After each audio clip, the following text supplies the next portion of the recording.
Changing jobs, changing that career with confidence. Let's talk about it. Roll it.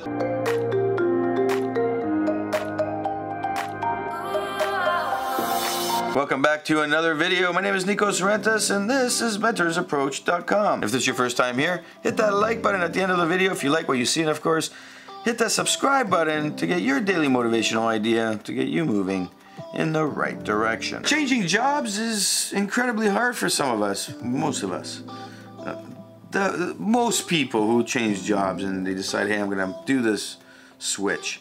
It's hard because it's change. Changing careers is incredibly hard, and you need to really focus on the right kind of change. Changing jobs, especially if you have bills to pay, it's even harder because at least with the career, you're making that planned move to change. But when you're sitting there going, hey, I want to change jobs, but you're not sure if you should change jobs because of the security you have right now, but you know you want to make more money or have better benefits or have a better working environment, it's more of a challenge to get through that mindset on changing it because of everything else in your personal life. Jumping into the email, hi Nikos, I'm 25 years old and I have been stuck with the same job for the last 2 years. I want to get into a new job, however, I have too many bills and I'm worried I will get stuck in a new position that I will not do well at and will be let go.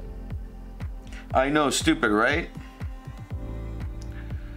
But it's what is happening. What would you do? All right, so first off, confirmed, is it stupid? Yeah. But is it a normality of the human conditioning? 100%. The fact that you're understanding that this is happening is like you're light years ahead of other people, because most people will actually not think of it as something that's stupid and they shouldn't think about it and let's go get some help on it, and and they'll just deal with it. So this is great, and I really relate to this. I've been there, and I know many people have been there, and I've coached a lot of people through this the same way I coach myself. So this is based on the experience that I know has worked. Step one, this is fear. Understand it's fear. Understand that you are allowing yourself to be controlled by your fear. This is logic getting trumped on by emotion. Emotion is dictating how you're thinking, and it's not letting you achieve the things you need to achieve. It's really shutting down your confidence, and this is what we really need to work on. Do you need to know where the fear is coming from? Well, no, but later on down the road, you will figure it out. For me, a lot of it came from my parents who, one of them was really, hey, you're in a secure job, why change? And the other one was like, don't change because, you don't know what's going to happen after. And they went into this whole idea of more of a what if negativity zone that, just didn't relate to actual reality, and then it would play in my mind, and lo and behold, this narrative would present itself, and then we're stuck. And this is where you're at. You have a narrative being created. It's negative. What if I get this job, but then I get let go?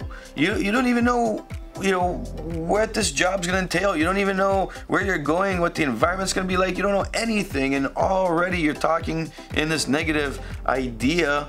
And the reality is, well, you got this first job, and in this first job you did well. Why wouldn't you do well in the second job?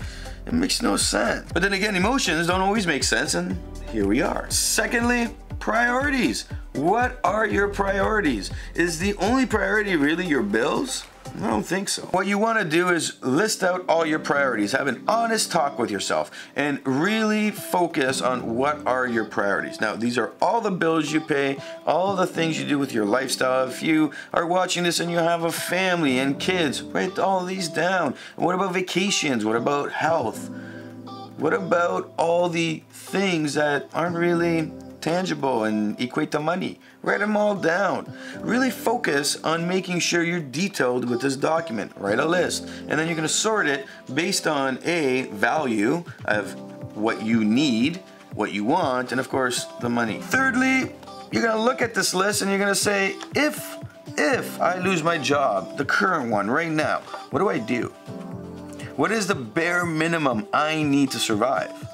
Like, that's simple. If I need to go hustle to get a job within the month, What do I need to pay my rent? Do I have money? Am I working, and living day to day, and this checks come in, checks go out, and, will I be stuck? Will I be on the street? What's gonna happen right now if I lose that job? What's the bare minimum that I have to do? Like, I know if I needed money, I would just switch on the peanut butter crackers and celery sticks, and I would not eat anything until I got money coming in to my pocket again. I could survive off that for a long time. I did it in university, no problem. Step 4, safety net. What will be your safety net? And this is the critical step. You have analyzed everything. You know what your bare minimums are. You know what you're gonna need. Now we can create a safety net for your switch. Very simple. You're gonna save up for the next 3 months, 6 months, a year, depending on how much is needed and then how much you feel comfortable with. And if the what if comes in, you go back to your scenario where, hey, maybe you apply and you lose the job 3 months later. You now have a safety net that you can live off of for so many months. So for instance, if hey, I need to have at least 10 grand for 3 months to survive, right? Each paycheck for the next 3 months to 6 months, you're gonna take out money and put into an account. And in that account, you will save it, you won't touch it, and it's your safety net for your switch in jobs or careers. You won't make the actual switch until you finally have that safety net there. What will happen is, as you're hitting around 50-60% of that mark, your confidence will start to build up to the point where you're like, why am I even doing this? I know I can perform. Look what I have to do. Do I really think this is something that I need to go right to completion? I don't think so. I think I'm gonna go do it. I'm gonna apply for these jobs. And this is the pattern that I see. So people start saving up money. So if they did save for 10 grand, then they're like, hey, 5 months, I'm seeing jobs, opportunity out there. I'm not doing it. I'm stuck in my job still. I wanna change.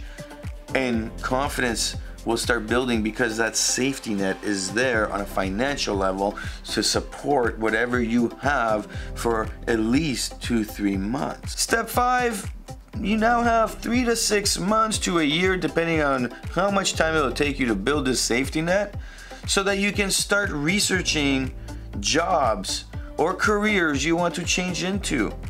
This gives you the opportunity to increase your confidence like tenfold, because now you're gonna start actually being picky on where you want to go. I have some friends that I really try to push in this direction and they won't, and they just keep jumping from job to job. They don't have a safety net and they go from one to the other, and they're never happy with the environment. They're never happy with who they're working with. They're not happy with the work. They're not happy with their superiors. And then I have other friends who do this and they go out and they start researching. They go out to company events and they meet the VPs and the managers and they go, hey, I'm interested in eventually switching, but I'm not rushing. And then all of a sudden they cultivate this awesome opportunity for relationships to happen. And then when they move to the next job or the next career they're entering to, they have a place where they have made a decision covering their needs and wants in that setting. Focus on these steps and I'm sure your confidence will increase. Your confidence will find this setting where all of a sudden you will switch and you'll say, hey, things are looking good, now what? And when should I do the switch? And it will not be what if should I do with the switch, it will be when should I do this switch. My name is Nikos Rentas, this is mentorsapproach.com. Again, hit that like button if you like what you see. Of course, hit the subscribe button to get your daily motivational idea to get you moving in the right direction, and leave your comment below, leave your story. Has this happened to you? How did you get your confidence up in your switching careers or jobs? And of course, leave that story below because somebody might be reading it and you might help change a life.